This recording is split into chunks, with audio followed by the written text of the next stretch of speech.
¿se ve la pantalla? Sí, sí se ve. Muy bien, buenos días doctora, buenos días compañeros. Nosotros les vamos a hablar acerca de la hepatitis B. Siguiente.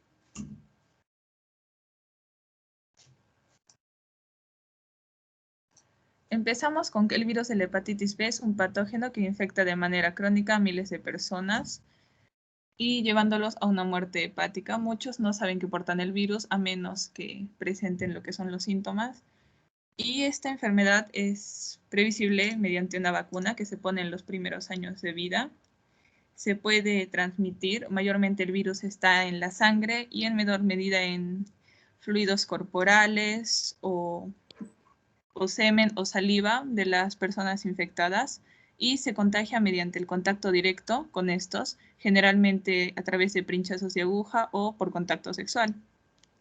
Como dije, existe una vacuna que es segura y eficaz que se pone en los primeros años de vida y es recomendable para personas que están en el entorno o que aún no se han infectado.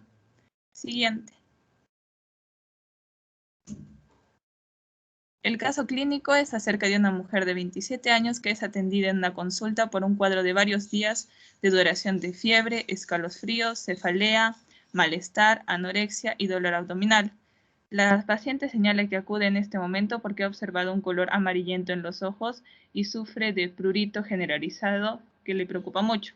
Prurito es una sensación incómoda de querer rascarse todo el cuerpo y admite haber consumido drogas por vía intravenosa durante los últimos años y señala que ha compartido frecuentemente las agujas con sus amigos.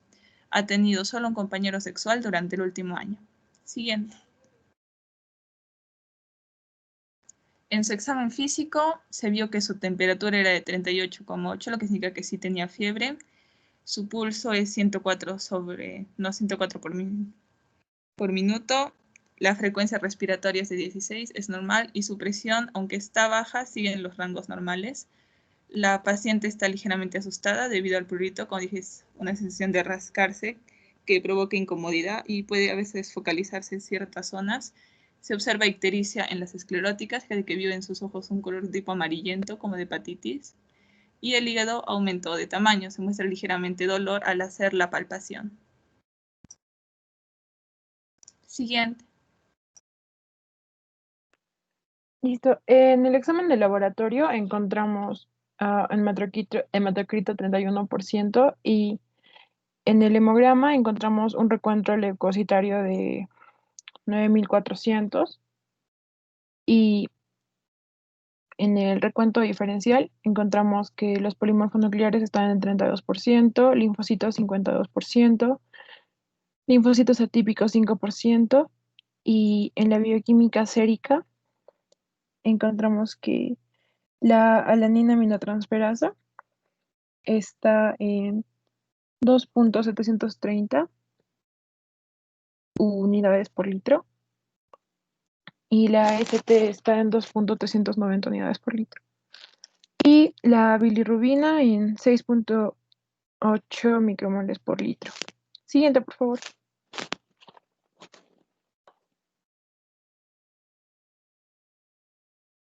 Y bueno, para realizar el diagnóstico nos basamos en el color amarillento de los ojos, en que el prurito es un síntoma frecuente en pacientes con colestasis intrahepática, como cirrosis y, bueno, en este caso, hepatopatías crónicas.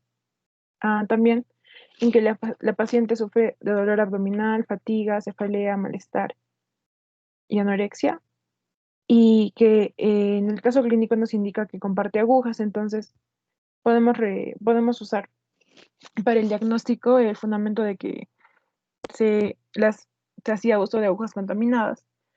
Y es gracias a todos estos datos que podemos decir que se está hablando de una hepatitis B, pero para confirmar nuestro diagnóstico se tendría que hacer una prueba para detectar el antígeno superficial de la hepatitis B. Siguiente, por favor.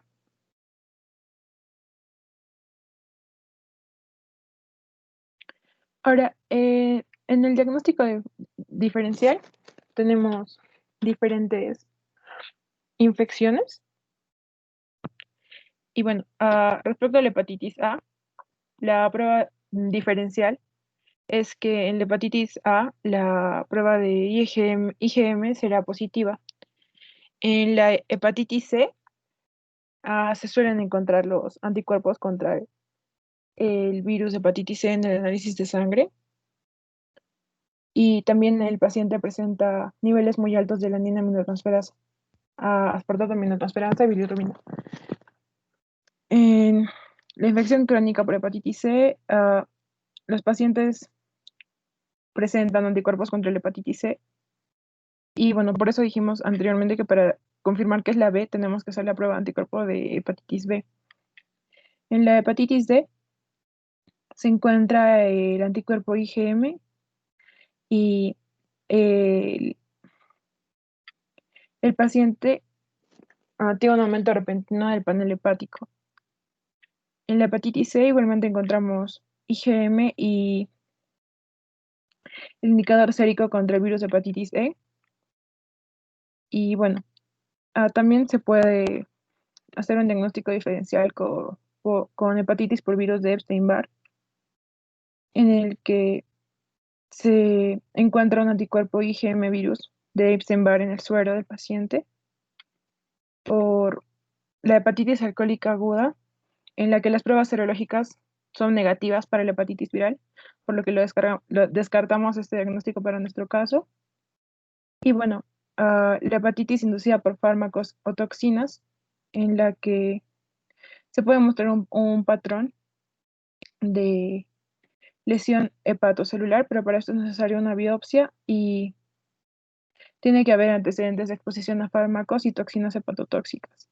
Y bueno, la última principal es la hepatitis autoinmune, en el que puede haber un aumento de los niveles de globulina sérica, anticuerpo antinuclear, y bueno, también se puede hacer por histología hepática.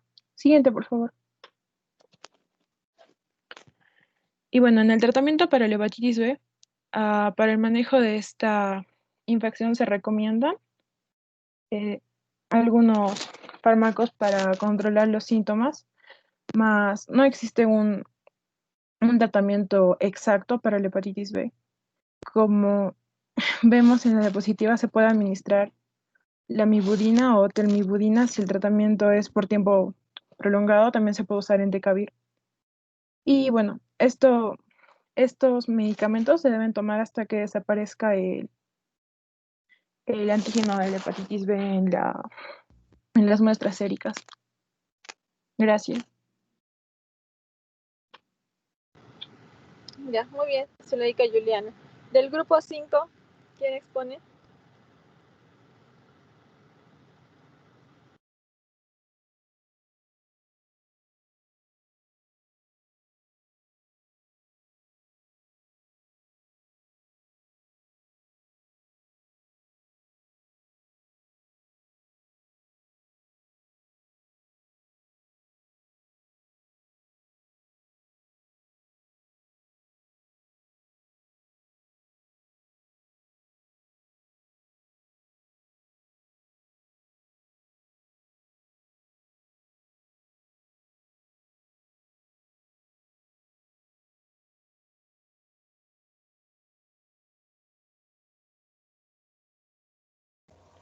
Doctora, ¿susurra la pantalla? Sí, sí se ve. Yumi, ¿tú vas a exponer? No. Valeria González y Yulisa Villalta. Ya.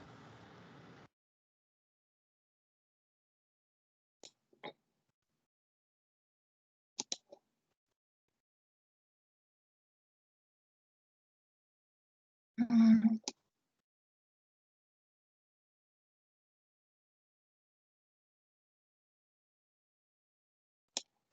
Buenos días, doctora. Buenos días, compañeros. Todos los caso clínico.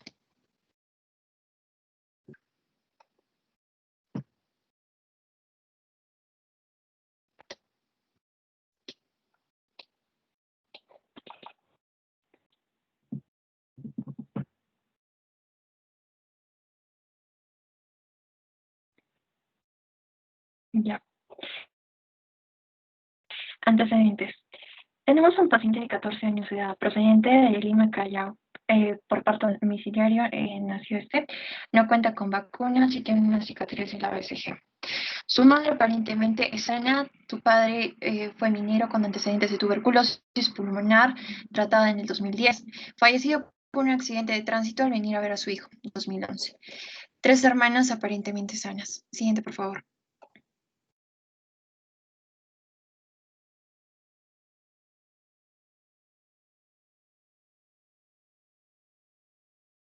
Ya. Hace un año se escapa del lugar donde vive. Se va con sus amigos en la calle, con quienes convive. Se dedica a vender caramelos, lustra zapatos e inhala terocal. Refiere que desde hace 30 días aproximadamente comienza a sentir calor y sudoración nocturna, para lo que toma hierbas sin notar mejoría alguna. Refiere también en un dolor de garganta desde hace 15 días, disminución del apetito, dolores musculares, tos acudiendo a la farmacia donde le dan amoxicilina. La amoxicilina se usa principalmente para tratar infecciones provocadas por bacterias, ya sean como la neumonía, bronquitis, infecciones de las vías respiratorias que van hacia los pulmones. Luego, acude a su casa y sus familiares, al verlo en tan mal estado, lo llevan hacia el hospital. Es internado en el servicio de pediatría, donde se sospecha de tuberculosis pulmonar, trastorno alucinatorio orgánico y depresivo por psiquiatría. Siguiente, por favor.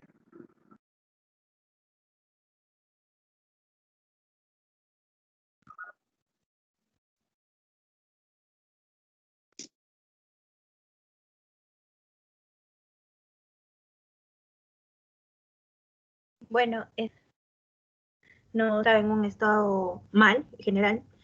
Su tejido celular subcutáneo estaba muy disminuido, o sea, estaba delgado. La boca, la mucosa oral con múltiples placas blanquecinas, la lengua saburral y piezas dentarias en mal estado. En el cuello se le palpaban adenopatías cervicales, que pueden ser ganglios linfáticos inflamados, que eran blandos, dolorosos, y tenía cicatriz de BCG. En el tórax, su frecuencia respiratoria de 24 respiraciones por minuto, o sea, estaba elevada, con murmullo vesicular conservado, sin ruidos agregados. Su frecuencia cardíaca era de 110 latidos por minuto, que también estaba un poco elevada, con una faringe congestiva. Amígdala derecha aumentada de volumen. A la exploración neurológica todo estaba normal. Siguiente, por favor.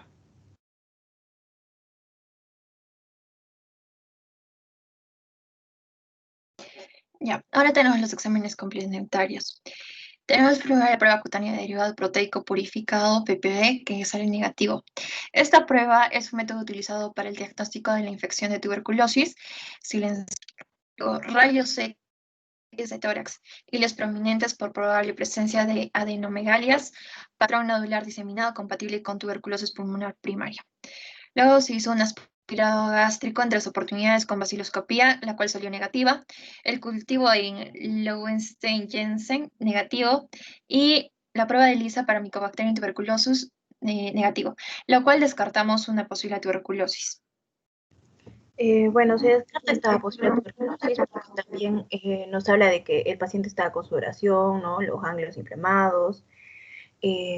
Bueno, entonces nos dice también que la función hepática estaba normal, la función renal normal, y el hemograma nos damos cuenta de que está bajo. Entonces, esto nos hace pensar de que podría ser también un VIH, ya que esta enfermedad hace que el sistema inmunológico se deprima, ¿no? Entonces, por eso también sus valores de hemograma están bajos. La BCG, que está aumentada, y nos dice, la BCG nos avisa de la actividad inflamatoria del organismo, que también esto se puede relacionar con lo de los ganglios, que están inflamados. Las pruebas de coagulación y el recuento de plaquetas normal, y se le hace una prueba rápida para VIH que nos da reactiva. Siguiente, por favor. Bueno, entonces, cuando tenemos una prueba de VIH reactiva, tenemos que, una prueba rápida que nos da reactiva, tenemos que hacer el ensayo inmunoenzimático, que va a ser el de ELISA, que bueno, esta es una prueba de tamizaje inicial, y bueno, si va a resultar reactivo, se procederá de una manera análoga a realizar otro tipo de pruebas. Entonces nos dice que el índice de absorbancia del umbral nos muestra estos valores, que acá los pueden ver, y esta prueba de ELISA nos da que es reactiva. Siguiente, por favor.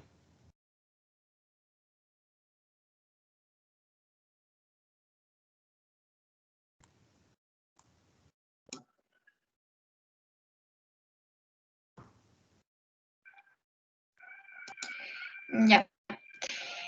Para comprobar la prueba de tamizaje, hicimos la inmunoelectrotransferencia de Western blot, que es una prueba altamente específica, la cual es utilizada para confirmar la infección ya dada por la prueba de ELISA. Esta prueba detecta proteínas en la muestra de sangre, los anticuerpos de AP24 y para esta prueba. Estos pueden disminuir conforme va aumentando la presentación de los síntomas. También se detectan los anticuerpos a la glicoproteína 120, 164 y estos son detectados en las muestras de aquellos pacientes que están infectados por el VIH. Como vemos, los datos presentados sí estaría positivo a VIH. Siguiente, por favor. Bueno, como pruebas, el diagnóstico nos da que es el paciente presenta virus de la inmunodeficiencia humana. Claramente no nos dice cómo se ha podido contagiar, pero al decirnos de que el chico ha estado viviendo en la calle, inhalando terocal, de repente ha podido estar expuesto a otro tipo de drogas, de repente a través de inyecciones, o muy bien, ya que es un chico joven y en una edad donde generalmente se empieza a tener relaciones, los adolescentes, entonces se podría considerar que también ahí se ha podido contagiar de este virus. Eso es todo, doctora. Gracias. Ya, muy bien, Valeria y Yulisa. Bueno, en este caso clínico yo no descartaría también la posible que el paciente también esté presentando tuberculosis.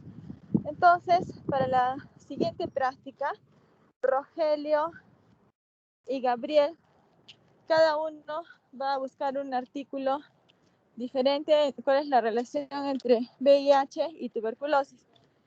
Y van a escoger también a un compañero para que entre los dos presenten el artículo. ¿Se entiende, Rogelio? Sí, tengo que buscar un caso clínico sobre tuberculosis. No, un artículo, no caso clínico, un artículo que sea tuberculosis, puede ser caso clínico, pero no, tuberculosis y diabetes, perdón, tuberculosis y VIH.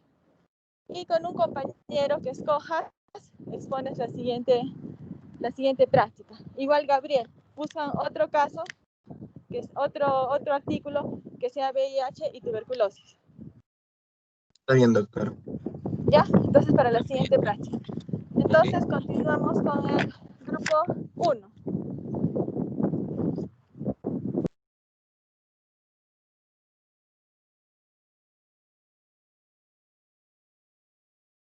Sí, doctora, un momento. Ya, ¿quiénes ponen el grupo 1? Mauricio Bedregal y Mario Velázquez.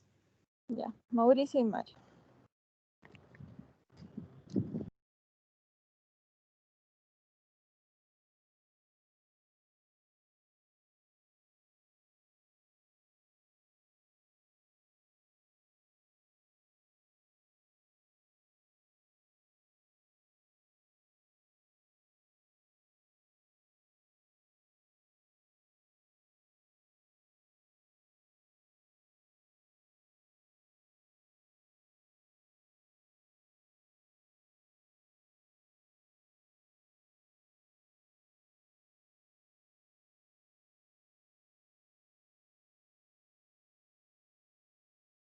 Doctora, un momento, estamos teniendo unos problemas de conexión.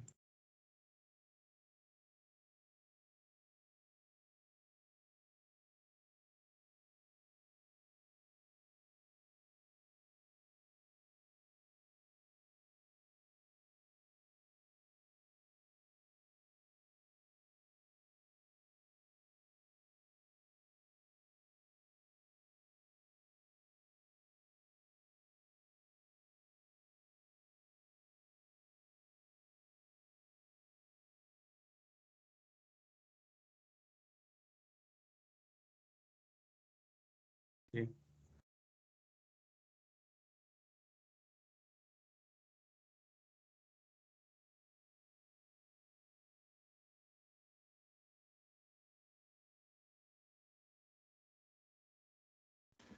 Ok, buenos días. Entonces vamos a hablar lo que es el caso clínico referente a hepatitis B. Comienza mostrándonos que una mujer de 27 años es atendida en la consulta porque presenta cuadros de varios días de duración de fiebre, escalofríos, cefalea, malestar, anorexia y dolor abdominal. La paciente señala que acude en ese momento porque ha observado un color amarillento en los ojos y sufre de prurito generalizado, lo cual le preocupa mucho. También ha admitido que ha consumido drogas por vía intravenosa durante los últimos años y señala que ha compartido frecuentes agujas con sus amigos. Ha tenido un solo compañero sexual durante el último año, es lo que detalla la paciente. Ok, en definición, comenzaremos hablando un poco de lo que es acerca del virus en sí. El virus de la hepatitis B, como se lee en las diapositivas, es el principal representante de los hepadenovirus, es decir, que van a dañar al hígado. Esto va a ser debido a su envoltura que tiene gran resistencia a tratamientos con éter, congelación o calor moderado. Principalmente cuando una persona está infectada, puede encontrarse en su suero partículas que contienen HBsAg, que en sí es la proteína del antígeno S de la hepatitis de superficie, al igual que también puede encontrarse HbAg. Además, se puede ver que estos van a superar el número de viriones, por lo cual tiene un carácter inmunógeno y puede ser utilizado para la elaboración de vacunas, a la vez de lo que es encontrar o hacer un diagnóstico correcto. También se puede encontrar que cuando se presenta la proteína HbAg liberada en el suero, este caso de la anti-HBG en fases agudas se va a unir lo que es el antígeno, por lo cual es indetectable. Es por ello que es recomendable hacer el uso de la detección por medio de la HBsAg. Además, también podemos darnos cuenta que en sí el diagnóstico de la hepatitis B aguda se va a basar en la detección del antígeno de superficie, es decir, el HBsAg, además de lo que es el anticuerpo del núcleo de la hepatitis B, que es una inmunoglobulina y se le conoce con un nombre abreviado que es el anti-HBC. También se puede ver que durante la fase de inyección, es decir, en el contagio, se puede estar presentando marcadores de replicación del virus de la hepatitis B. También se puede ver el antígeno E de la hepatitis B, sin embargo, es muy rara su presencia en esta, como lo expliqué anteriormente hace ratito. También podemos ver que gracias a esta detección de parte de antígenos y envoltura de que tiene este virus, se puede ver si es que la recuperación se está dando de manera correcta o si es que ya estamos pasando de un estadio agudo a un estadio grave. Porque principalmente en la recuperación se va a ver que va a haber una desaparición del ADN del virus de la hepatitis B, además de la seroconversión del el antígeno del HB al anticuerpo de la hepatitis B. Siguiente diapositiva, por favor.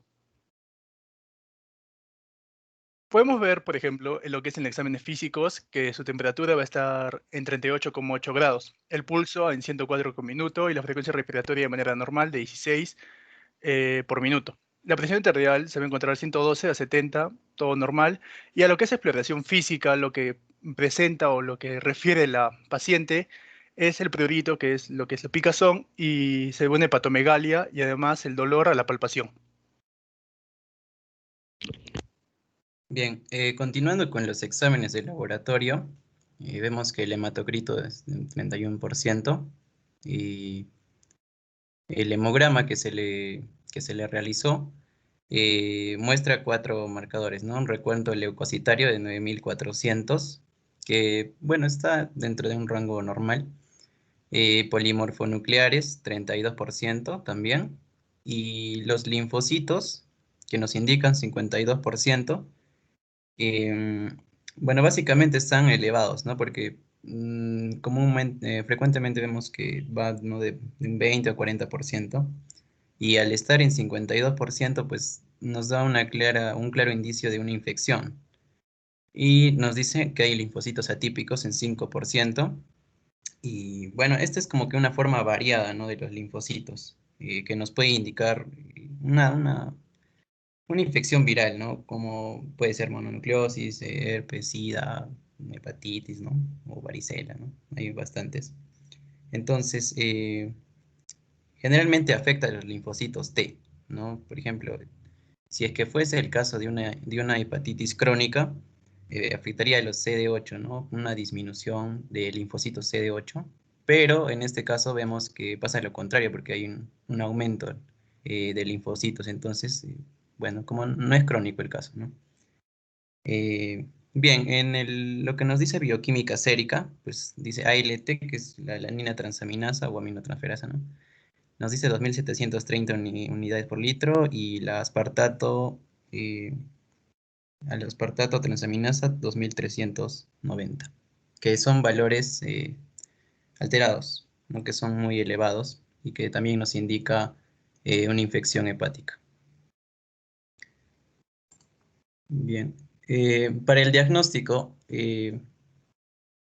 nos dice que el consumo de drogas por medio de agujas compartidas que tiene la paciente, pues es un riesgo para la hepatitis B, pero no necesariamente pues, es un diagnóstico exacto, ¿no? Según la exploración física, nos dice que tiene fiebre, anorexia, dolor abdominal y prurito, y también el color, los ojos amarillentos, que también nos hace sospechar de una posible infección como la hepatitis B, que es hepático. El color ocular amarillento bueno, nos da un indicio de un incremento de bilirrubina directa, como nos lo decía en el examen de laboratorio también, que también es una falla hepática de excreción, ¿no? Ya sea en los conductos biliares, en los conductos hepáticos. Y bueno, para el diagnóstico de hepatitis B, ordenaríamos un examen serológico para anti-HB antígeno y una PCR para detectar el ADN viral en caso de que resulte negativo, ¿no? El examen serológico, pero vemos que en la paciente pues no se le hizo estos exámenes completos, por lo que no estamos como que, no es un diagnóstico seguro, pero debería haberse hecho. Y como lo vemos en un cuadro, pues para esta hepatitis aguda, más o menos, ahí están los marcadores de HSV-AG, que daría ese positivo, el anti-HBs negativo, IgG, IgM y otros que son pertenecientes a la familia de los anti-HBe. Bien, y acá está el diagnóstico diferencial, que básicamente es algunas alteraciones que pueden confundir, ¿no? Nuestro diagnóstico principal, como lo son la hepatitis crónica por el virus C, las hepatopatías autoinmunes, como está la autoinmune, la cirrosis y una colangitis esclerosante, hepatitis tóxica por la administración de fármacos, hepatitis isquémica, agudas metabólicas, la anemia hemolítica, por, digamos, un aumento de bilirrubina indirecta, un abuso crónico de alcohol y, bueno, tras la hepatitis autoinmune. Para el tratamiento, bueno, un posible tratamiento podríamos indicar para esta hepatitis aguda un equilibrio nutricional y bastante hidratación, ¿no? Pero no se recomienda administrar antieméticos ni paracetamol. Y recordemos que es muy importante, ¿no? Que el tratamiento no cura la infección, sino que va a evitar que se siga replicando el virus, por lo tanto que pase a una fase crónica o una fase más, más grave. Y bueno, eso sería todo con respecto a nuestra exposición. Muchas gracias. Ya, está bien. Entonces, el grupo 1, 2, 4.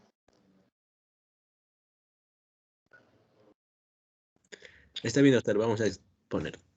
Ya. ¿Quién va a exponer? Doctora, buenos días. Vamos a exponer Adriana Pérez Postigo Segarra y Rogelio Ticona Aquino. Ya, entonces Rogelio ya no podría buscar el otro artículo. Entonces sería Adriana y Rogelio. Ya, entonces voy a ver a ver quién expone el otro, ¿ya? Entonces Rogelio sería esta tu nota de exposición y el artículo ya busco otra para que les ponga. Yulisa, en todo caso.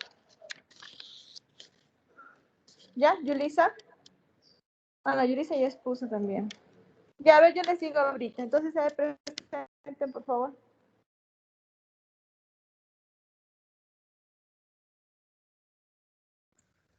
Ya, doctora, ¿se puede ver la pantalla?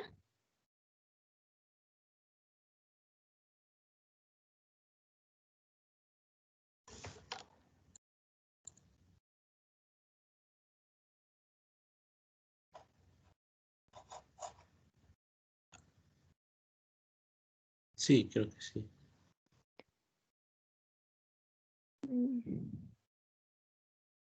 Ya, No se pero ve. a ver, pero a ver, pon desde el Desde inicio.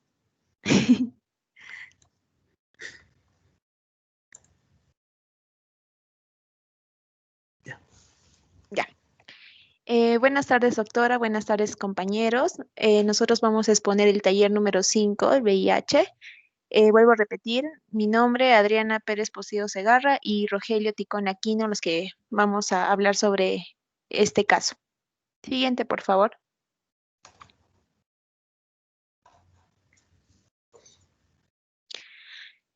Muy bien, vamos a ver los datos, los antecedentes de este paciente, que es un joven de 14 años de edad, procedente de Lima, Callao. Tuvo parto domiciliario, no cuenta con vacunas y tiene la cicatriz de BCG, que es la primera que se coloca al momento de nacer. Su madre es aparentemente sana, padre minero con antecedentes de tuberculosis pulmonar, que fue tratada en el 2010 y fue fallecido por accidente de tránsito al ver a su hijo en el 2011. Tiene 3 hermanas aparentemente sanas. También nos relata que hace un año se escapa del lugar donde vivía, se va con sus amigos de la calle, con quienes convive, se dedica a vender caramelos, lustra zapatos e inhala Terocal. Refiere que desde hace 30 días aproximadamente comienza a sentir calor y sudoración nocturna, por lo que toma hierbas sin notar mejoría. Además, refiere que tiene dolor de garganta desde hace 15 días, está hiporéxico porque disminuye su apetito, tiene dolores musculares, tos con flema mucopurulenta y acude a la farmacia donde le dan amoxicilina. Va a acudir a su casa, sus familiares al verlo en tan mal estado lo llevan al hospital. Va a ser internado en el servicio de pediatría, donde se sospecha de tuberculosis pulmonar, trastorno alucinatorio orgánico y depresivo por psiquiatría.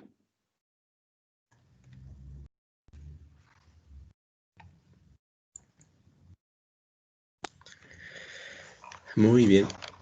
El examen físico. El paciente en mal estado general entra, ¿no?, al consultorio con su tejido celular cutáneo muy disminuido.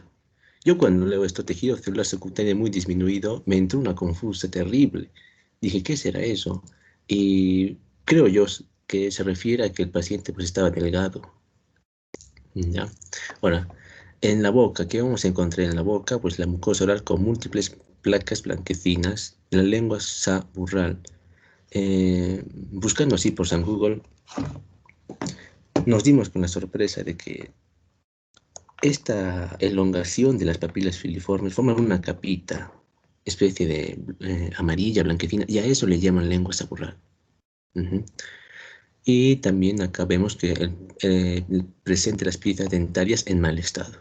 Entonces, en el cuello se palpan adenopatías cervicales o occipitales de 2 por 1 centímetro de diámetro, blandos, dolorosos a la palpación, no adheridos a planos profundos y presenta la cicatriz que ya mencionó mi compañera, ¿no? La primera que se aplica para la tuberculosis.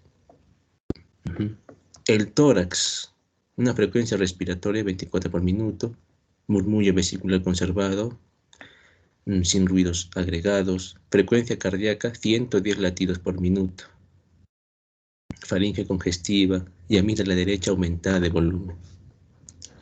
En la exploración neurológica estuvo todo normal, ¿no? Signos meningios negativos, resto de la exploración física normal.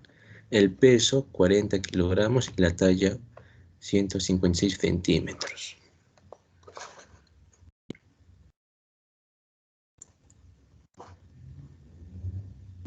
Ya, continuando.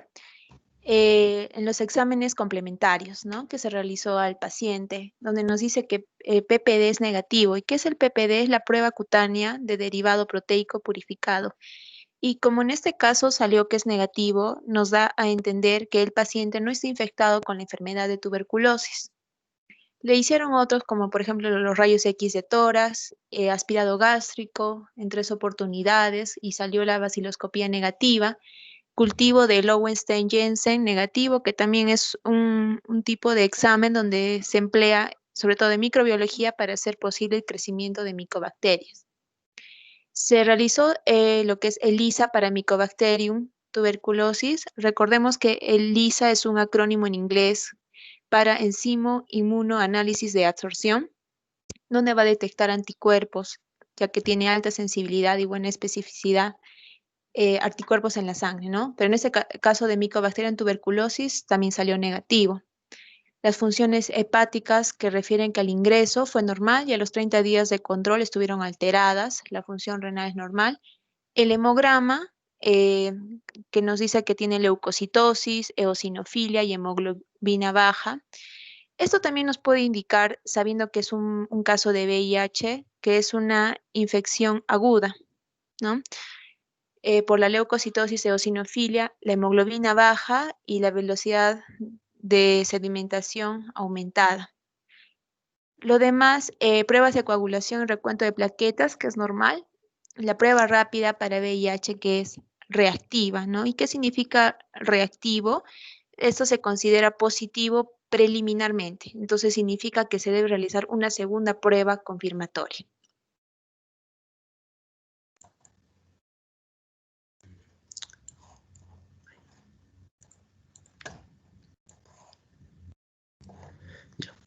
En la inmunoelectrotransferencia de Western Blot dio positivo para los anticuerpos específicos contra los siguientes antígenos virales. La glucoproteína 160, acá no se puede ver, pero es la glucoproteína del VIH y que es precursora de esta glucoproteína 120 y de la glucoproteína 41. Además, en esta misma estructura podemos ver a la glucoproteína 17, la glucoproteína 24. Entonces creo que ya está, ¿no?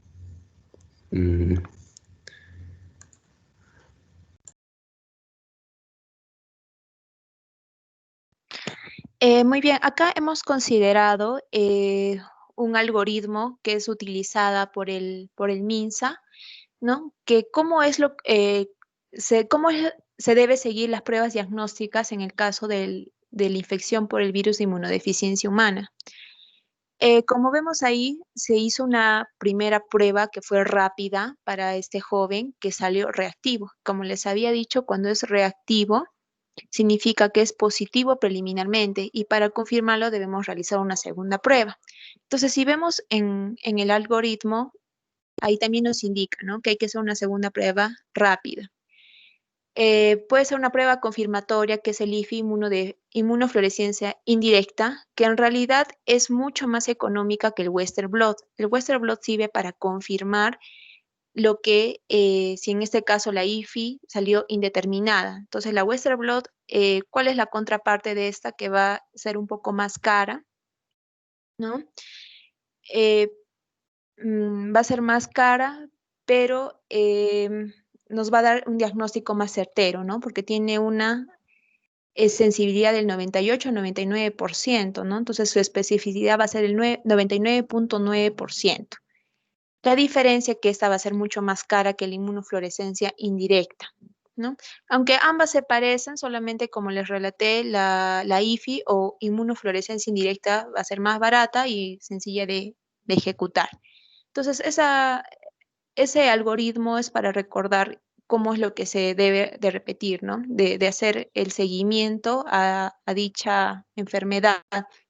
Y siempre hay que repetir, ¿no? Si sale indeterminado, se tiene que repetir entre 3 y 6 meses.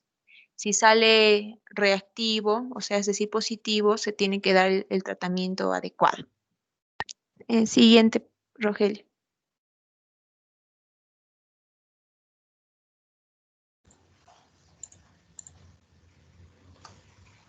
Ya. El diagnóstico que tenemos para este paciente es el VIH positivo, pero debemos recordar, ¿no?, que por los síntomas que presenta, pues va a haber también diagnósticos diferenciales, como por ejemplo la mononucleosis infecciosa. Esta mononucleosis infecciosa, también conocida, ¿no?, como el beso. Bueno, es un virus que se transmite, es un virus del Epstein-Barr, ¿no?, que se transmite por el beso. Luego tenemos la hepatitis aguda, la toxoplasmosis. La toxoplasmosis, que es un parásito que se encuentra en las heces de los gatos, si no me equivoco, también en agua sucia. Entonces hay que tener cuidado con las mascotitas. La sífilis, la fiebre tifoidea, eso sí sabemos. Meningoencefalitis y efectos secundarios también de medicamentos. Vamos a ver. Ya, como un dato adicional puedo dar algunos fármacos antirretrovirales que van a servir, ¿no es cierto?, para evitar que se propague este virus del VIH, que puede ser, por ejemplo, los inhibidores de fusión entrada, los inhibidores de transcriptasas inversas, los inhibidores de proteasas, inhibidores de integrasas. Ahora sí recuerdo el nombre del tratamiento, de la terapia, y se llama la terapia antirretroviral altamente activa, más conocida como HART.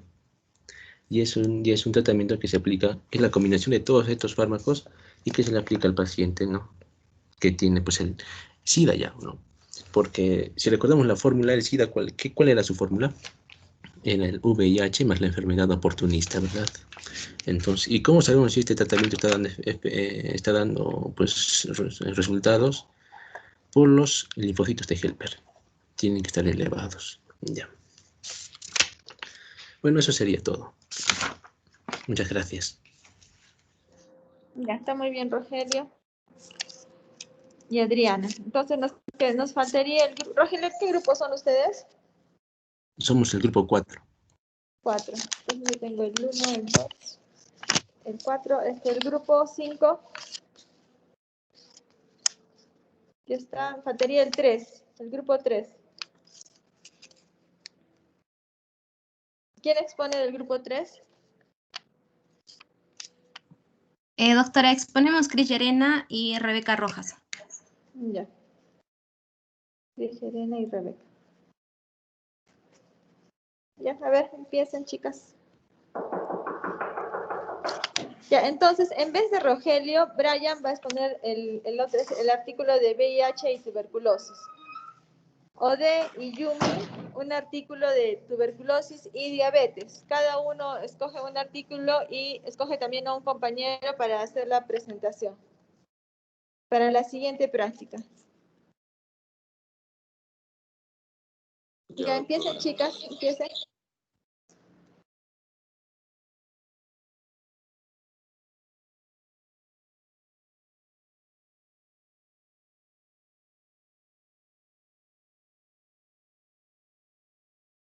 ¿Se logra ver, doctora? Sí, sí se puede ver. Ya, doctora.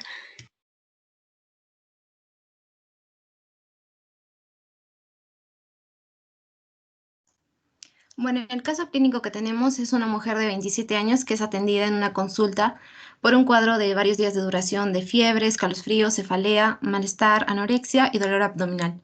La paciente señala que acude en ese momento porque ha observado un color amarillento en los ojos y sufre un prurito generalizado que le preocupa mucho. Admite haber consumido drogas por vía intravenosa durante los últimos años y algo que señala que es muy importante es que ha compartido frecuentemente las agujas con sus amigos. Ha tenido un solo compañero sexual durante el último año. Siguiente diapositiva, por favor. Ya, al realizar el examen físico, en los signos vitales, la paciente presenta una temperatura de 38.8 grados centígrados, es decir, presenta fiebre. Su pulso está de 104 por minuto, la frecuencia respiratoria 16 por minuto y la presión arterial de 112/70. La paciente se encuentra ligeramente asustada debido al prurito y también porque el prurito es incómodo. Se observa ictericia en las escleróticas, el hígado aumenta de tamaño y a plena palpación la paciente siente dolor. Siguiente diapositiva. Al realizar los exámenes de laboratorio, el hematocrito se encuentra en un 31% y el hemograma, el recuento leucocitario está en un 9.400, el recuento diferencial, los polimorfonucleares en un 32%, los linfocitos en un 52% y los linfocitos atípicos en un 5%. Al examinar la bioquímica sérica, la alanina aminotransferasa, el ALT, se encuentra en 2.730 unidades por litro, el AST, que vendría a ser el aspartato aminotransferasa, en 2.390 unidades por litro. La relación del AST sobre el ALT es de 0.88 y la bilirrubina se encuentra en 6.8. Siguiente diapositiva, por favor. Bueno, ¿qué es la hepatitis B? La hepatitis B es una infección hepática potencialmente mortal causada por el virus de hepatitis B. representa un importante problema de salud a escala mundial. Este se puede cronificar y conlleva un alto riesgo de muerte por cirrosis o también por cáncer al hígado. El virus de hepatitis B puede sobrevivir fuera del organismo por lo menos durante este periodo puede infectar si penetra en el organismo de una persona no vacunada. El periodo medio de incubación de este virus de la hepatitis B es de 75 días, pero este puede oscilar también entre 30 y 180 días. El virus puede detectarse entre 30 y 60 días después de una infección y puede persistir y dar lugar a una hepatitis B crónica. Siguiente.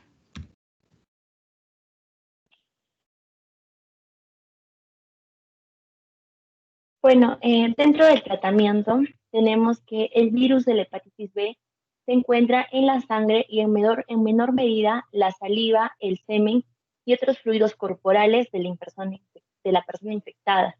Se contagia mediante el contacto directo con fluidos corporales infectados, generalmente a través de un pinchazo de aguja que ha podido haber sido reutilizada o por contacto sexual. Dentro de los signos y síntomas, tenemos, bueno, siguiente diapositiva, por favor, tenemos que la hepatitis B puede oscilar entre leve y grave. Generalmente los síntomas van a aparecer de 1 a 4 meses después de la infección, aunque es posible que estén presentes apenas 2 semanas después de la infección, o sea, no necesariamente tiene que ser 4 meses. Es posible que algunas personas, en general los niños, no padezcan de estos síntomas. Y dentro de los síntomas comunes tenemos el dolor abdominal, el dolor articular, la fiebre, orina oscura, pérdida de apetito, náuseas y vómitos, debilidad y fatiga, pigmentación amarilla de la piel denominada ictericia. Y ya. Siguiente diapositiva, por favor. El diagnóstico de la infección, ya sea aguda o crónica, se va a basar en la detección del antígeno de superficie del virus de la hepatitis B en el suero o en el plasma. Este antígeno es ya detectable en la sangre durante el periodo de incubación de la hepatitis aguda, más o menos entre 2 a 7 semanas antes de que se manifiesten los primeros signos y síntomas de la enfermedad, y continúa siendo detectable durante la fase sintomática de la enfermedad, donde va a coincidir con los anticuerpos de superficie del virus de la hepatitis B, anti-HBs. También se pueden realizar otras pruebas como una ecografía hepática denominada elastografía transitoria, la cual puede mostrar la extensión del daño hepático, o también se puede hacer una biopsia de hígado para llegar a un diagnóstico, a un mejor diagnóstico. Siguiente diapositiva, por favor.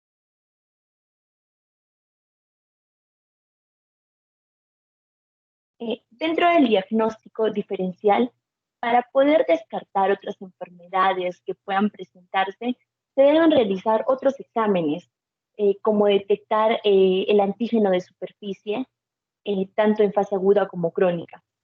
Este antígeno es el primer marcador serológico que aparece después de la infección, y su persistencia por más de 6 meses indica una hepatitis B crónica. Y también nos puede indicar una replicación activa del virus. Con esta prueba vamos a poder evaluar en qué, como lo dije antes, en qué fase se encuentra la paciente. También se podría realizar una prueba de PCR para detectar específicamente cuál es la carga viral. Siguiente diapositiva, por favor. El tratamiento. La hepatitis B se puede tratar con medicamentos antivirales como el entecavir, el tenofovir, la lamivudina, el adenofovir y la telvibudina, los cuales pueden ayudar a combatir el virus y a reducir su capacidad para dañar el hígado. También puede ser mediante inyecciones de interferón, como es el interferón alfa 2B, el cual es una versión fabricada por el hombre de sustancia que produce el cuerpo para combatir infecciones. También puede ser mediante un trasplante de hígado, ¿no? En casos ya crónicos, donde el hígado ya está muy dañado. Eso sería todo, doctora. Muchas gracias. Ya, muy bien. Entonces ya hemos terminado con los 5 grupos. Solo hay 5 grupos, ¿no, Yumi? Son 6, doctora. Ya, entonces faltaría el grupo 6. Doctora, ¿podría repetir quiénes van a exponer la siguiente semana? Ya, Brian y Gabriel, cada uno busca un artículo de VIH y tuberculosis. Los dos, o sea, juntos, no VIH separado y tuberculosis separado. VIH y tuberculosis para ver cuál es la relación. Ok. Y Brian y Gabriel buscan un compañero o compañera para exponer ese artículo. Y Ode busca un artículo de lo que es tuberculosis y diabetes. Igual juntos, tuberculosis y diabetes juntos para ver la relación. ¿Ya? Tuberculosis y diabetes, ¿verdad, doctora? Ajá, sí, tuberculosis y diabetes. Ya, ok, doctora. ¿Es un caso clínico o simplemente como...? Y entonces ahora el grupo 6. Doctora, ¿es un caso clínico o simplemente una referencia? No es un caso, es un artículo. Y en el artículo vamos a ver cuál es la relación que hay entre estas dos patologías. Ya, ok. Ok, doctora. ¿Ya? Ya.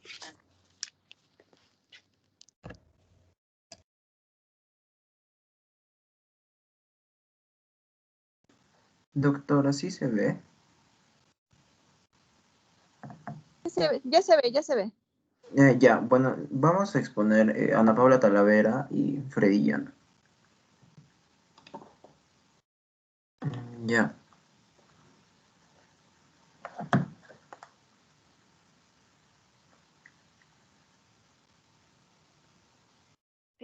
Ya, doctora. Buenas tardes. El grupo 6 va a presentar el caso clínico de enzimo inmunoensayo de tipo ELISA. Siguiente. Primero hay que saber que nuestro paciente tuvo de antecedentes que tenía 14 años de edad, es procedente de Lima, Callao, es de madre aparentemente sana y de padre minero con antecedentes de tuberculosis pulmonar, pero ya tratada.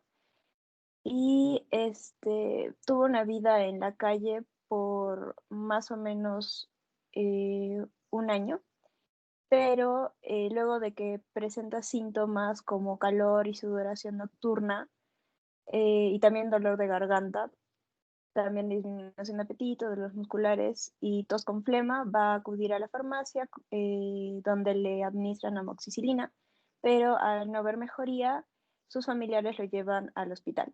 Siguiente. En el examen físico hay que ver que llegó en un mal estado general, tiene el tejido celular subcutáneo muy disminuido y recalcar que la boca tiene una mucosa oral con múltiples placas blanquecinas. Esto nos va a servir más adelante para diagnosticar el VIH, porque es uno de los síntomas.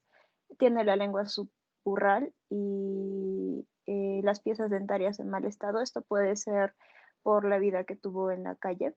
También en el cuello se palpan adenopatías cervicales. Esto puede ser tanto un síntoma de VIH como de tuberculosis. Tenemos la cicatriz de BCG, que es la vacuna contra la tuberculosis, es decir, que sí está inmunizado. En el tórax vemos que lo único diferente es la frecuencia respiratoria, que está un poco elevada, y la frecuencia cardíaca también está muy acelerada. Y ya. Siguiente. Bueno.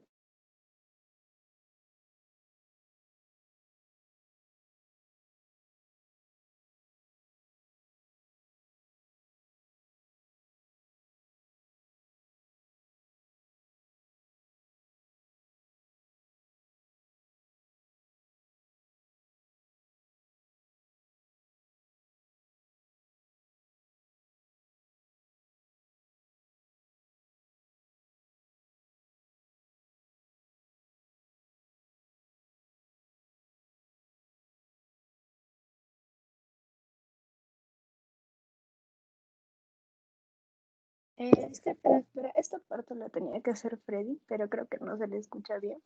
Entonces la voy a... Ya, yo estoy escuchando, ya está bien. ¿Sí? Ya. Sí, sí, continúa, por favor.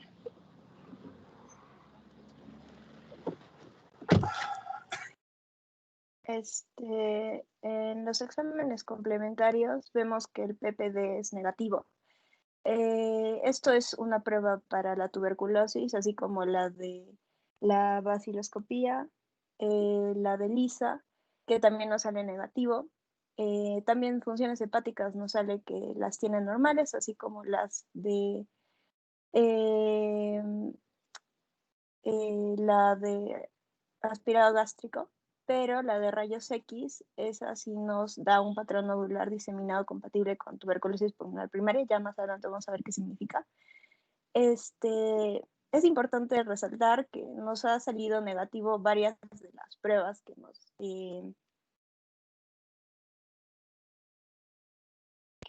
nos darían como diagnóstico tuberculosis, pero más adelante vamos a ver por qué. Y también la prueba rápida para VIH, eso es importante porque nos ha salido positiva.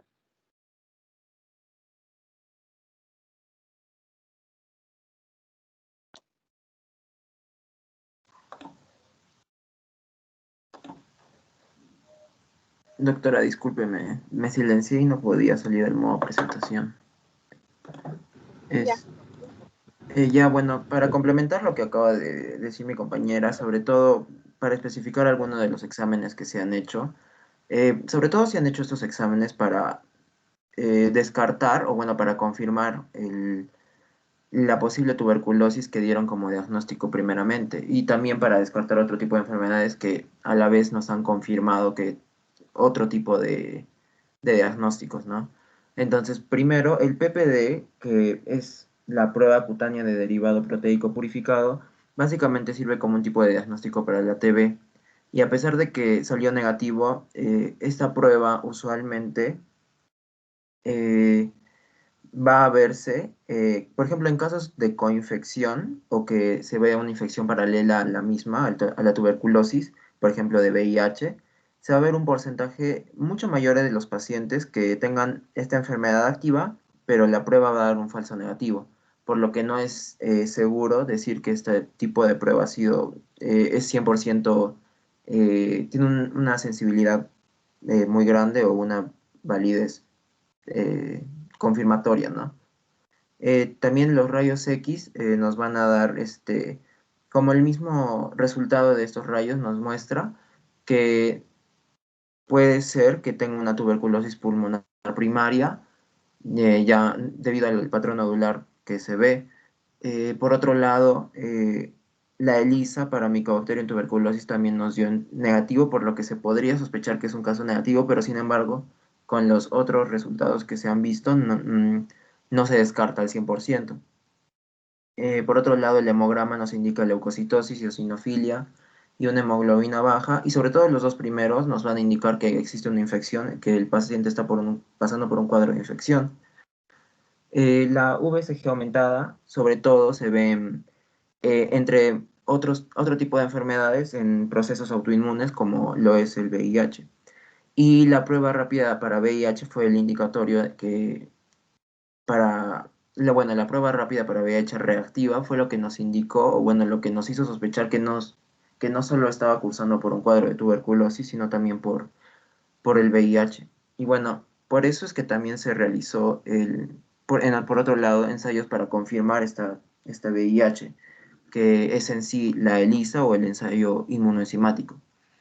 Esta prueba básicamente se basa en la reacción de antígeno-anticuerpo, en la que uno de estos dos tiene que tener una reactividad conocida. Y esta prueba va a ser reactiva de acuerdo al tipo de prueba, ya que usualmente cuando se muestra en color o cuando esta prueba muestra una reactividad con color, se debe a la interacción de un sustrato cromogénico. Y bueno, el índice en este caso se trata de cuantificar o darle un valor para confirmar o no, o bueno, confirmar la reactividad del paciente frente a esta prueba y lo que nos va a confirmar el diagnóstico. Por esto es que nos dice, o bueno, los valores que se presentan se pueden confirmar como reactivos. Y aparte se realiza la inmunoelectrotransferencia de Western blot, la cual va a servir también como un tipo de confirmación de este resultado positivo de la prueba de ELISA, la cual usualmente se basa en la transferencia a una membrana de la proteína de una célula que, como ya sabemos, está infectada por VIH. Y por esto es que también se llega a concluir que el paciente, además de estar cursando por un cuadro de VIH, también lo está haciendo por tuberculosis. Y bueno, ya para el diagnóstico diferencial. Ya, doctora, como ya mencionó mi compañero, este paciente no solo va a presentar VIH, sino que también presenta tuberculosis. Hemos investigado y es que esto puede ser denominado como una coepidemia o una epidemia dual, es decir, que los pacientes van a presentar VIH y tuberculosis al mismo tiempo, porque el VIH debilita el sistema inmunitario, lo cual aumenta la probabilidad de que haya una infección por tuberculosis y que esta misma vaya a progresar hacia una enfermedad activa. Se ha investigado y los datos arrojan de que muchas personas que han pasado por o están pasando por la infección de VIH tienen una mayor probabilidad de pasar también por la tuberculosis. También agregamos que la tuberculosis para el examen diferencial es que no solo nos menciona que no solo le hacen el examen físico del sistema respiratorio, sino que también del renal y de los riñones, de la columna y también del cerebro. Eso es porque no solo se puede quedar la tuberculosis en los pulmones, sino que también puede viajar por el torrente sanguíneo hacia el cerebro y puede, por ejemplo, producir tuberculosis meningia. Nosotros averiguamos y no podríamos clasificar la tuberculosis de este paciente como una primoinfección o tuberculosis primaria, ya que evoluciona sin síntomas, pero también hay casos más severos donde hay fiebre elevada, hay una pérdida de peso y hay una afectación extrapulmonar. Y en estos casos donde en realidad no van a producir falsos negativos, también puede producir lo que vimos en el examen de tórax, que era la observación de cicatrices pulmonares. Y ya, eso es todo. Gracias. Ya, muy bien, Freddy, muy bien, Ana. Como ustedes mismos han dicho, la tuberculosis y el VIH tienen una gran relación, ¿no? Entonces, con los artículos que nos expongan sus compañeros, también vamos a verificar esto. Entonces, nos vemos en la siguiente práctica. No se olviden, sería Adriana, no, sería Gabriel, Brian, entonces lo que es VIH y tuberculosis, y Odey, Yumi, tuberculosis y diabetes. Le envían los cuestionarios, bueno, le envían el PowerPoint a Yumi y el informe, ¿no? Y el informe en Word. ¿Alguna consulta o pregunta?